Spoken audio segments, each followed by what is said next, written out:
Good morning. It is September 1st. It's a Tuesday. We've made it to September. It's been a weird year. Today I have some things to talk about COVID-19, and I wanted to do a video with the classroom snake, which is still at my house. But even more than that, I want to do a video talking about my service dog because I have him here at school with me today. So we're going to do that and save some other things for tomorrow. Let's see. Okay, so I want you to meet my service dog. His name is Hayduke. Hayduke, can you put your feet up here? Up. Yes, good. So look right here. Can you see? Look right here. No, he's not good at looking right somewhere. You'll meet him when you get to class. If you're an online student, you won't see a whole lot of him. But if you are an in-person student, 5 days or 2 days, you'll see quite a bit of Hayduke. I have kind of struggled with the decision of how much to tell students about why I have Hayduke with me a lot of the time. But I will have him here a lot this year, and I mean, it's not real clear, right? Because I don't have a visible disability. I'm not blind, or I don't, have movement issues. I'm not in a wheelchair, so I don't, it's not obvious why I need a service dog. But I want to let you know why, partly on general principle, and partly so you'll know that this is something that I'm willing to talk about. So I have bipolar disorder. I know that's a disease that you've heard lots about.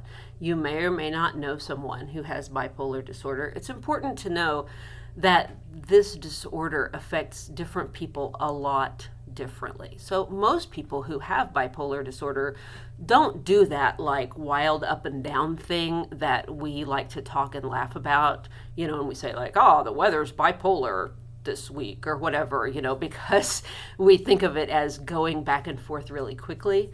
The fact is that most people with bipolar disorder don't do that. Our moods cycle more over a period of several months. And my moods actually are pretty well controlled because I have been in treatment for decades. So I am not going to, probably my shifts in mood are not things that you will even notice. And if you do, they're going to be pretty subtle. However, one thing that does happen to me as a result of this malfunction in my brain is that sometimes it's difficult to describe. It's almost like my brain shorts out for a second. And what it does is tells my body that something awful is happening. And the way that feels for me is that it feels like I'm having a heart attack. Straight up, like really bad chest pain, pressure in my chest, can't breathe. Not like it's hard to breathe, but can't breathe. A lot of times I throw up. So as you can see, there's nothing wrong with my heart. I've had tests. It's just this communication brain thing. So as you can tell, that's pretty unpleasant.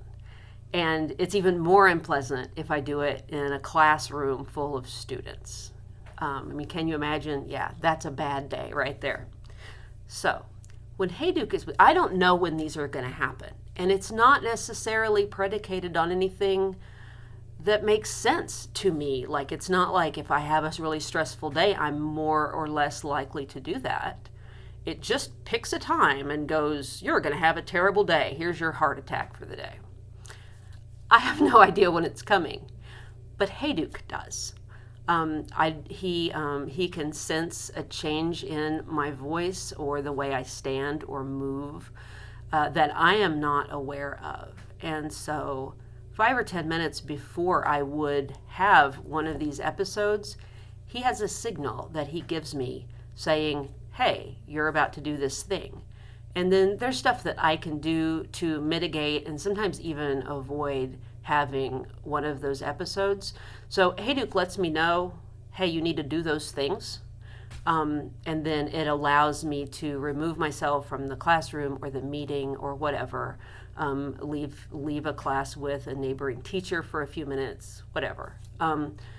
So anyway, again, this is something that I have kind of struggled with talking to students about, because there's kind of this stigma that means people don't like to talk about mental illness, because people used to feel like, oh, if you had depression or anxiety, it meant that you were weak, or that there, was something wrong with you personally. And that's absolutely not true. And I hate that stigma.